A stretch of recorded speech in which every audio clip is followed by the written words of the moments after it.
기업의 장기적인 성공과 지속 가능한 경영에 필요한 품질 경영.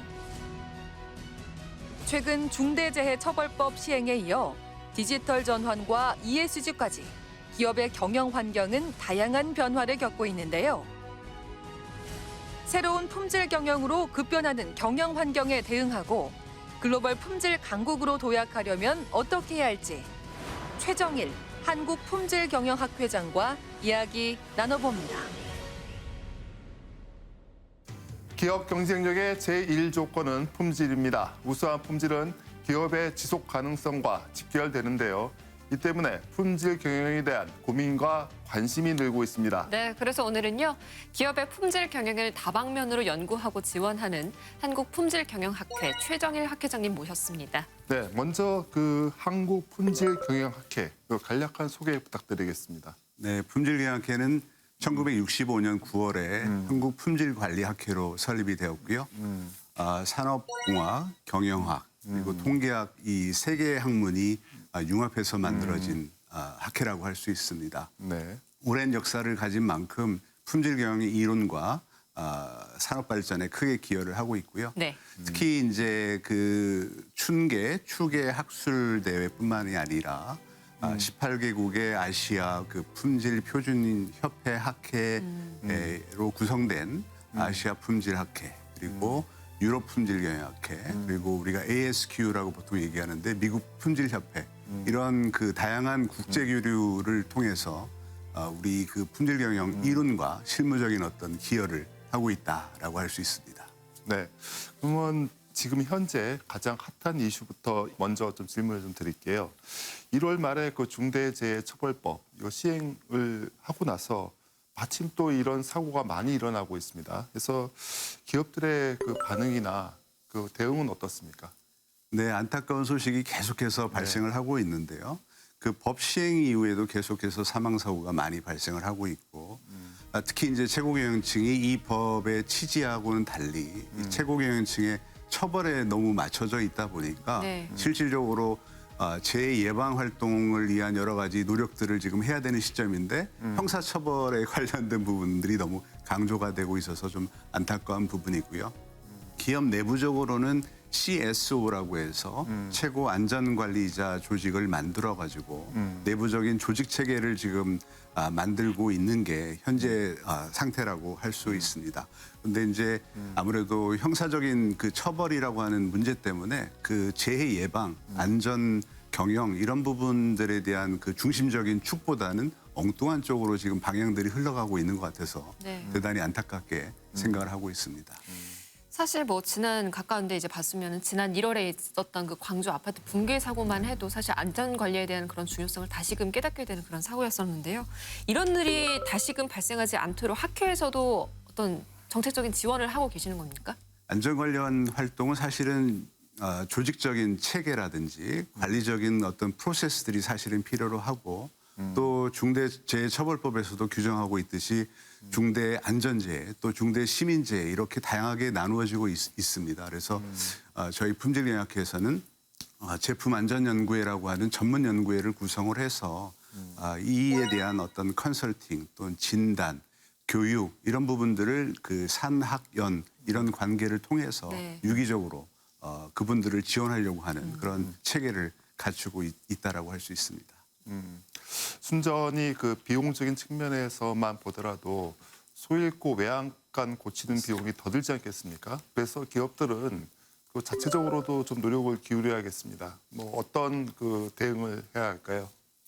조금 전에도 말씀드렸듯이 이제 크게 그 안전 환경을 만들기 위해서 그 내부적으로 관리 체계 또 그 조직 구성 그리고 이런 부분들에 대해서 이제 강조를 해야 되겠는데요. 첫 번째 관리 체계의 관점에서 보게 되면 우리가 국제 인증 시스템이라고 하는 게 있습니다. ISO라고 해서 국제 표준 기구의 안전 보건 예방 시스템, 또 품질 경영 시스템, 환경 경영 시스템 이렇게 구체적으로 그러한 관리 체계들을 갖고 있는데 이런 부분들을 우리 조직이나 기업들이 체계적인 그런 구성들을 갖기 위해서 노력할 필요가 있고요.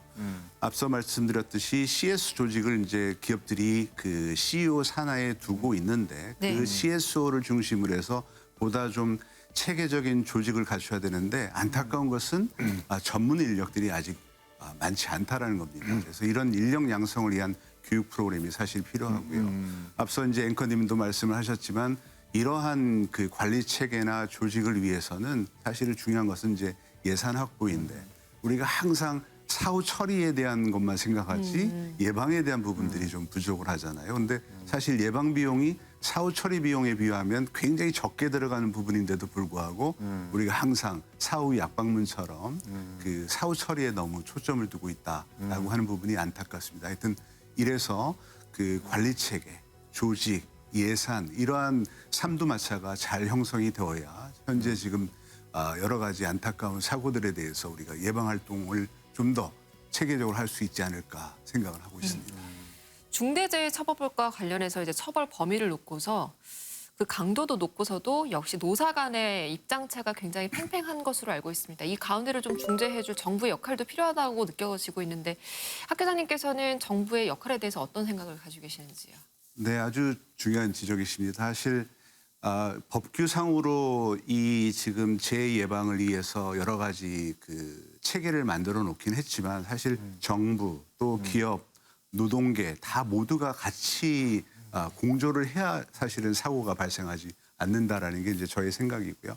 정부가 이런 그 이해관계자들을 잘 조화롭게 또 역량들이 충분히 쌓일 수 있도록 그 조종자 역할을 잘 지원을 해야 된다라고 할 수 있습니다. 네. 사실 그 법 안의 내용에 보면은 16조에 정부가 사업자들을 위해서 안전보건 관리 체계 구축이라든지 또 기술 지원, 지도 이런 교육 등을 시행하고 국회에 보고를 하도록 되어 있습니다. 그래서 이런 단순히 보고뿐만이 아니라 적극적으로 정부가 구체적인 지원 정책을 세워서 교육이나 이런 훈련들을 해줘야 되는데 문제는 지금 이제 노동부나 또 소방청이나 이런 부처들 간에 간혹 중복 처벌이라든지 또 아니면 서로 다른 처벌 적용이라든지 이런 부분들로 인해서 오히려 기업의 경영 활동을 굉장히 위축시킬 수 있다라고 하는 게 사실 현재 굉장히 우려가 되고 있고요.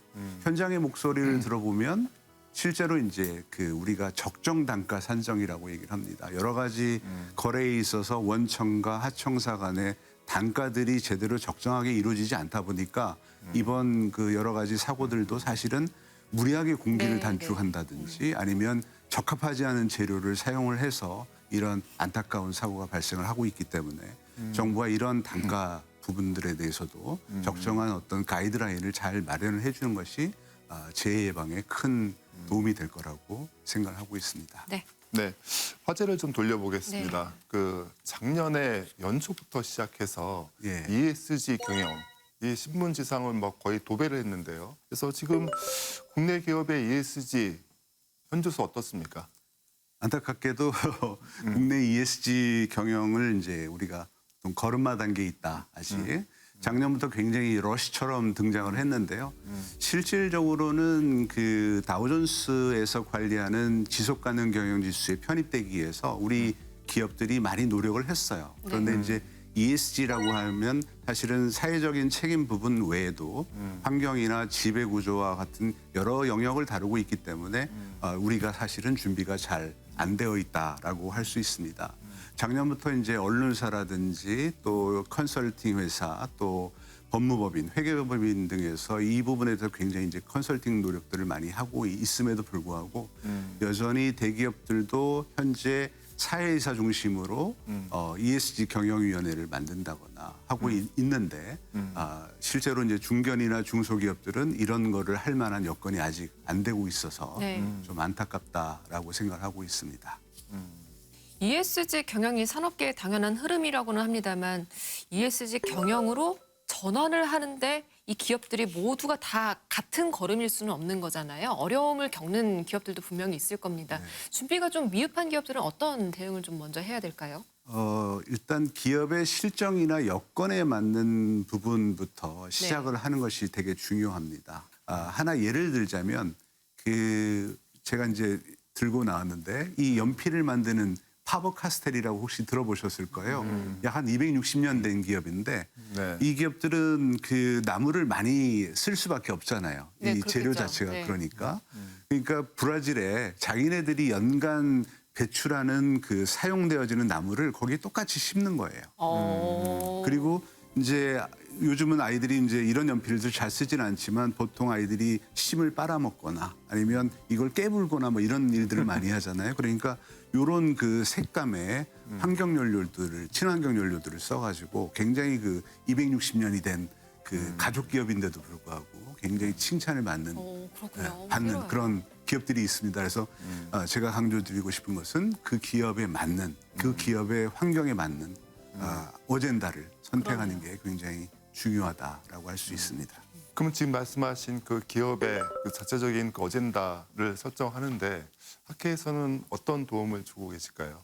네, 그 현재 법무법인이나 회계법인 또 언론사, 대학 등에서 ESG에 관련된 여러 가지 프로그램들을 지원을 하고 있습니다. 저희 이제 한국품질경영학회는 내부적으로 Sustainability Transformation이라고 해서 지속가능 경영 전환 연구회라고 하는 전문 연구회를 만들었습니다. 그래서 내부적으로 저희가 환경 전문 변호사라든지 노무사 그리고 품질 경영 전문가 그리고 변리사 소비자 단체에 있는 분들을 저희 그 이사 임원으로 모셔가지고 또 학회가 할 수 있는 영역에서 기업들을 컨설팅해주고 또 요청하시면 교육훈련 같은 그런 체계적인 지원을 하고 있습니다. 그래서 학회는 주된 활동이 비영리적인 성격을 갖고 있기 때문에 산학협력을 통해서 기업들의 어려운 애로를 해결하기 위해서 노력을 하고 있다라고 말씀드릴 수 있습니다. 예, 그 품질 경영의 효율을 좀 극대화하기 위해서 디지털 트윈, 뭐 요즘에 좀 나오는 용어입니다. 네. 이게 무엇이고 또 어떻게 활용되고 있습니까? 네, 디지털 이제 트윈이 요즘에 굉장히 많이 나오고 있잖아요.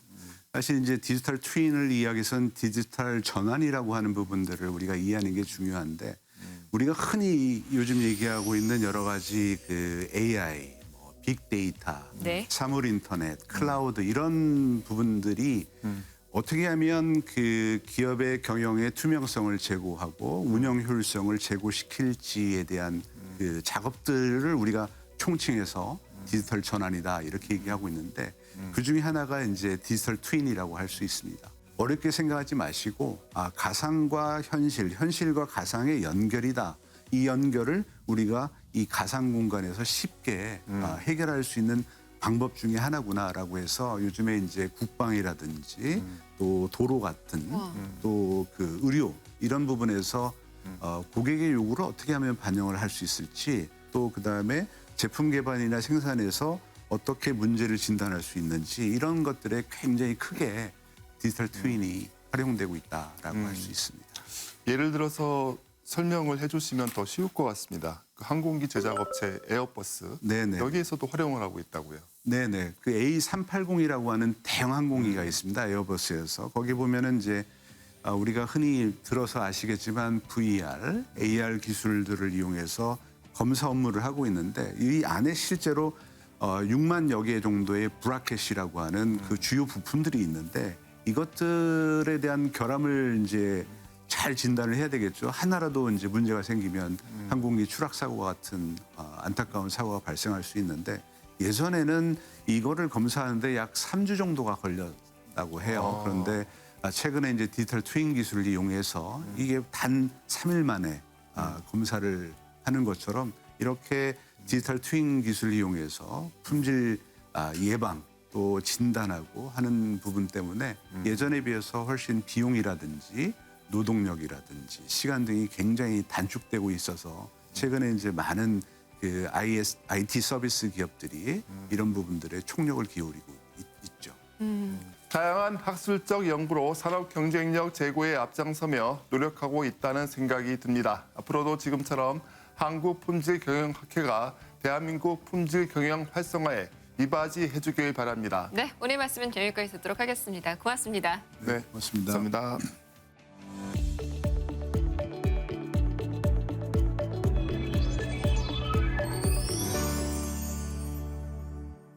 각종 범죄 상황에 놓여 있을 때 112에 즉시 신고를 해야죠.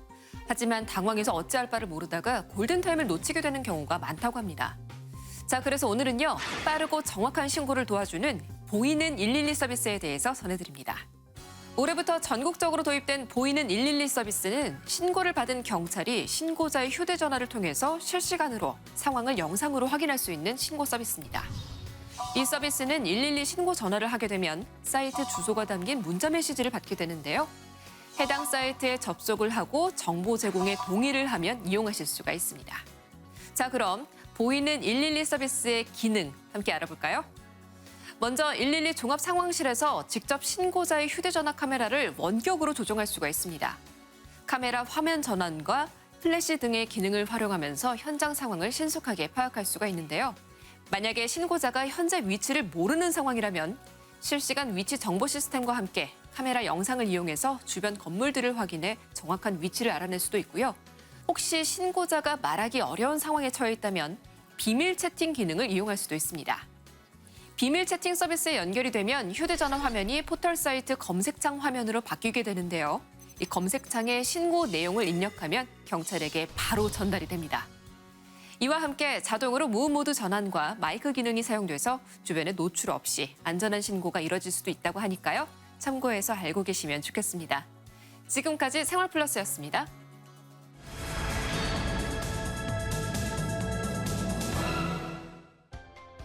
안전한 식품을 위한 끊임없는 연구 개발로 우리나라 식품 발전에 힘쓰고 있는 한국식품연구원.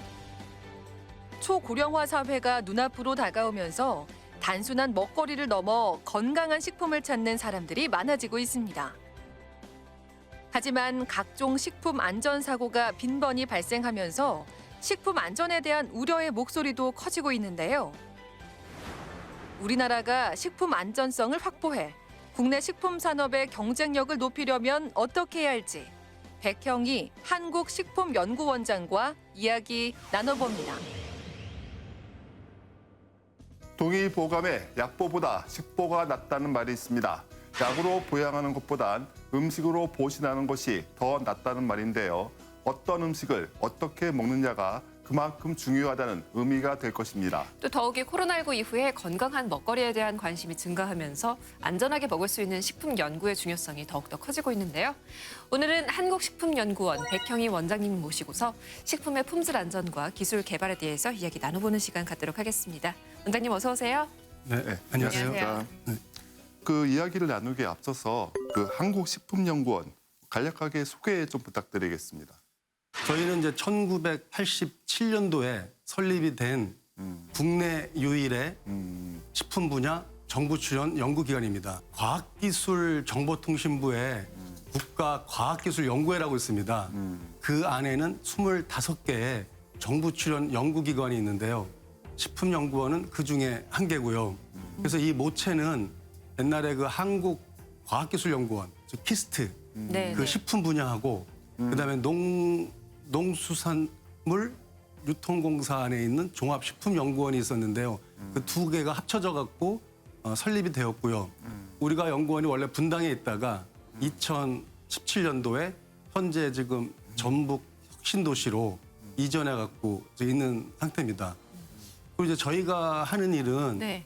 첫째로는 100세 시대를 위한 식품의 기능 연구, 그다음에 국민이 신뢰할 수 있는 식품의 품질과 안전 연구, 그다음에 뭐 소비자, 뭐 기업, 국가가 원하는 식품 산업의 원천 기술을 개발하는 그런 연구들을 이제 하고 있습니다. 초고령 사회로 이제 진입을 하면서 관련해서도 식품 연구를 좀 활발하게 하고 계신다고 들었습니다.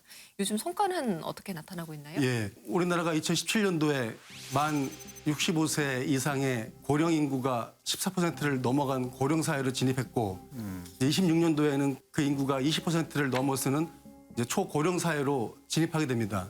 이제 그렇게 되면 고령화에 따른 이제 만성 질환이 문제가 되는데, 고령화 사회의 만성 질환을 해결하기 위한 기능성 어떤 소재를 개발하는 그런 연구들을 하고 있는데요.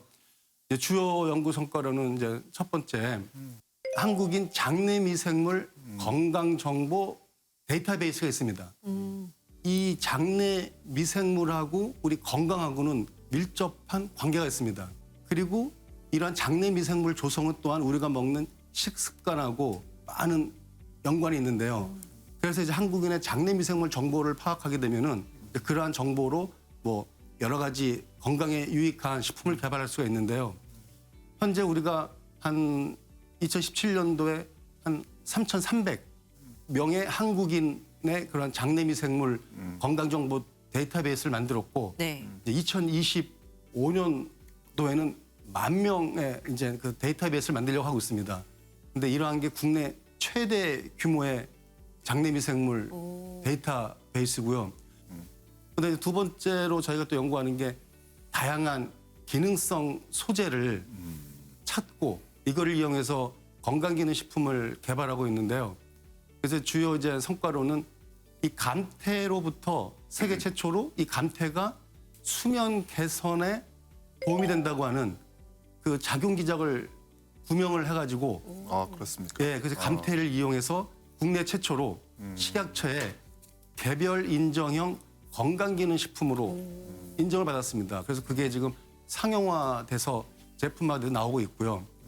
그다음에 또 여성 갱년기 증상을 완화시키는 프로바이오틱스 그걸 저희가 찾아내서 그거를 이용해서 또 마찬가지로 개별 인정형 건강기능식품 인증을 받고 그걸로 현재 상용화돼서 마찬가지로 제품화돼서 팔리고 있습니다. 농산품을 포함한 식품의 그 품질 그리고 안전한 그 유통 관리 이게 또 그 스마트해지고 있다고요. 안전한 먹거리는 그 무엇보다 가장 중요한 일이 되겠죠. 먼저 이제 식품 안전 관리를 하기 위해서는 식품에 들어있는 그 위해 성분을 분석하는 일이 중요하거든요. 그래서 저희가 이제 첫 번째로는 그 식중독균을 신속하게 빨리 검출하는 기술을 개발했고요. 네네. 그 다음에는 식품의 유해 성분으로서 뭐 항생제라든가 이 잔류 농약을 또 동시에 또 분석할 수 있는 그러한 기술도 또한 저희가 개발을 했습니다. 그리고 또 하나는 테라파를 이용해서 벌레나 머리카락 같은 식품의 이물을 검출하는 오, 네. 그러한 기술을 개발했고 그래서 지금 식품 공장에서는 이물 문제를 해결하는 게 큰 네, 과제였는데 네네. 그 테라파를 이용해서 그러한 이물을 분석해내는 기술은 이제 식품 그 발전에 많은 이제 도움이 되는 그러한 기술이 되는 거죠. 그다음에는 또 이제 유통 단계에서는 그 스마트 식품 품질 모니터링 기술이라는 거를 개발했습니다. 그다음에 이제 ICT 기술을 이용을 해서 어떤 환경 정보를 이제 ICT 기술로 받아서 네. 그래서 소비자들이 이제 온라인상으로 식품 이력 추적을 해가지고 그 식품의 그뭐 품질 정보 이런 것들을 실시간으로 우리가 예측할 수가 있게 되겠죠. 그 다음으로 또 식품 성분과 관련해서도 많은 기술 개발을 하고 계신다고 들었는데 혹시 최근에 좀 소개해 주실 만한 그런 성과가 있었을까요? 요새 지금 세계적으로 할랄 식품 시장이 아. 커지고 있잖아요. 굉장히 커지죠. 네. 근데 할랄 식품을 이제 국내 식품업체가 할랄 식품을 개발해 갖고 해외에 수출하려 그러면은 할랄 인증을 받아야 됩니다.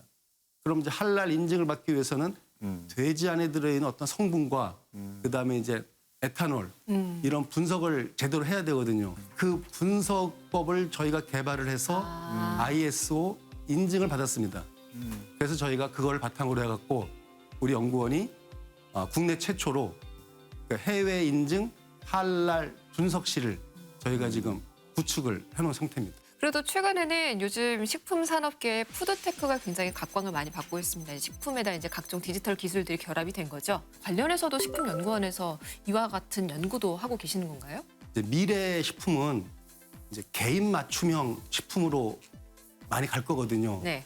이 사람한테 적합한 맞춤형 식단은 어떤 거다. 이제 이런 것들을 추천해주는 서비스를 이제 AI 그 기술을 이용해서 저희가 제공을 하는 그러한 연구들을 하고 있고요. 또 하나는 이제 AI하고 이제 ICT가 결합을 해서 여러 가지 그 식품 품질 변화를 예측할 수 있는 오. 그러한 기술들도 저희가 또 개발을 합니다. 또 하나 이제 로봇하고 AI, ICT가 또 융합하게 되면은 얼마 전에 논산 육군훈련소에 그 조리실이 조리 로봇으로 대체한 그러한 사업을 했었거든요. 네. 왜냐하면 이제 조리병들이 조리할 때 뭐 튀기는 공정, 뭐 볶는 공정, 그거 봤습니다. 네, 국탕, 음. 취방 공정 이런 것들은 어려운 공정이잖아요. 네. 위험하고 네. 그거를 로봇이 대체하게 되면은 이제 조리병들의 야. 안전, 그다음에 어떤 조리병들의 근무 환경 이런 것들이 개선이 되겠죠. 그래서 그와 같이 로봇을 이용해서 저희가 또한 조리 시설을 개선하는 그러한 것도 다 푸드테크에 해당되는 그런 연구가 되겠습니다. 하나의 산업으로 그 해외로 나가려면 뭐 표준화나 그 규격화가 필요하지 않겠습니까? 그러니까 식품연구원에서도 많은 노력을 하고 계실 텐데 이 법과 제도적으로 어떤 게 좀 미비한가요? 이제 새로운 식품이 개발되면 그에 따른 법과 제도가 뒷받침이 돼야 되는데 그래서 저희 연구원은 한국 식품산업협회나 또 식품 관련 학회들이 있습니다. 그래서 저희는 그런 데랑 네트워킹을 잘 해갖고 네. 그런 문제가 있을 때는 같이 협력해서 그런 제도를 바꾸는데 저희가 노력을 하고 있고요. 그다음에 뭐 김치라든가 고추장, 인삼 같은 그런 전통 식품은 우리가 또 그 세계화시키기 위해서는 국제적으로 규격이 필요하죠. 필요하거든요. 네네. 그래서 그게 국제식품규격위원회라고 하는 게 코덱스입니다. 네. 거기서 이제 국제식품 규격을 받아야 되는데 그러한 것들을 우리 이제 연구원에서 아까 이게 김치, 고추장, 인삼에 대한 그러한 국제 규격을 받는데 우리가 많은 노력을 했고요. 그래서 실제로 인삼 같은 경우에는 이 규격을 받기 전에는 이제 의약품으로 수출을 했었는데 이제는 이게 식품 규격으로 들어오니까는 식품으로 수출할 수 있게 됐기 때문에 훨씬 인삼의 해외 수출 거기 증대에 많은 도움이 된 그런 일이고요.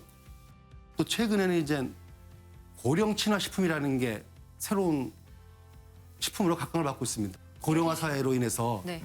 그 노인들을 위한 고령 친화 식품이 생기는데 이거에 대한 아무런 기준 규격 이런 게 없었거든요. 네네네. 그래서 그것도 마찬가지로 저희 연구원에서 고령 친화 식품에 대한 KS 규격을 만들고 그러한 또 제도를 저희가 정비하는데 노력을 하고 있습니다.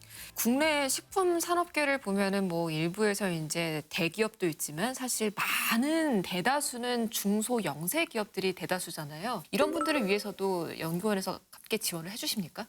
그래서 저희가 이제 중소 기업들의 기술 지원을 위해서 네. 저희가 매년 그 중소기업들의 현장 애로 기술을 찾아내서 그걸 해결해 주는데 네. 연간 150건 이상의 기술 지원을 하고 있습니다. 그런 기술 지원이 필요한 업체를 발굴을 해서 네. 우리가 또 찾아가서 그 사람들 요청을 할 경우에는 우리가 뭐 그런 기술 지원을 해준다거나 컨설팅 이런 것들을 해주고 있고요. 또 하나는 저희가 이제 패밀리 기업이라고 있습니다. 패밀리 기업이 300개가 있는데 그 300개의 패밀리 기업에 대해서는 상시 기술 지원을 하고 있습니다. 공정에 문제가 있으면 공정을 개선해 주기도 하고 그다음에 제품화할 때 필요한 어떤 소비자의 감각, 평가 또는 마케팅 기술 이런 것들을 지원해 주기도 하고요. 그다음에 해외 인증이 필요할 경우에는 인증 지원 사업, 그다음에 해외 수출할 때 그런 지원 업무 이런 것들을 또 하는 우리가 또 그 상담실을 갖고 있어가지고 또 그런 데 많은 도움을 주고 있습니다. 식품 업체가 좀 스스로 변해야 되지 않겠습니까? 그렇다면은 경쟁력을 갖추려면 총체적으로 어떤 그 노력을 해야 할까요? 가장 한국적인 것이 세계적이다. 그래서 요새 글로벌적으로 많이 이렇게 팔리는 제품들을 보게 되면 네네. 어떻게 보면 가장 한국적인 것들이 잘 팔리고 있습니다.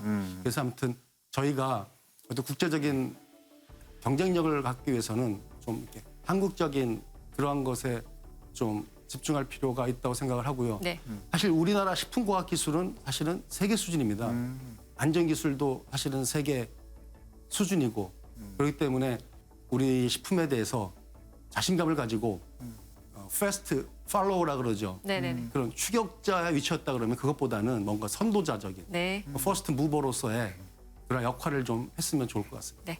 원장님께서 임기 내에 이루고 싶으신 목표가 있으시다면 마지막으로 좀 한 말씀 부탁드릴게요. 제가 이제 3가지 목표를 설정해 놓았는데요. 네. 이제 첫 번째는 이제 R&D 역량 강화. 어차피 연구소라 그러면은 연구 성과로 답을 해야 되거든요. 네, 네. 그러니까 우리가 세계적인 어떤 연구 성과를 내기 위해서 어떤 R&D 역량을 강화해야 되겠다. 그러기 위해서는 자율적이고 역동적인 그러한 연구 환경을 만들어 주는 게 필요하고요. 네. 그다음에 두 번째는 우수한 연구 인력을 좀 양성을 하고 그다음에 지속 가능한 어떤 성과 확산 체계를 구축하는 거. 우리 한국 식품연구원은 오고 싶어하는 가고 싶은 연구원이다. 그래서 이제 식품 분야의 우수 인재들이 네. 여기 가고 싶어 이러한 연구원으로 이제 만들고 싶은 꿈이 있고요. 이제 세 번째는 대내외적으로 소통과 협력을 우리가 잘해서 어떤 세계적인 그러한 연구기관을 만들고 싶은 그러한 생각입니다. 국민의 건강과 삶의 질 향상을 위해서 식품 품질 안전은 물론 연구 개발까지 참 다양한 분야에서 한국식품연구원이 노력하고 있습니다. 네, 앞으로도 건강 한국이 실현될 수 있도록 먹거리 안전에 계속해서 힘써 주시길 바라면서 오늘 토요 포커스는 여기서 모두 마치도록 하겠습니다. 함께해 주신 여러분 고맙습니다.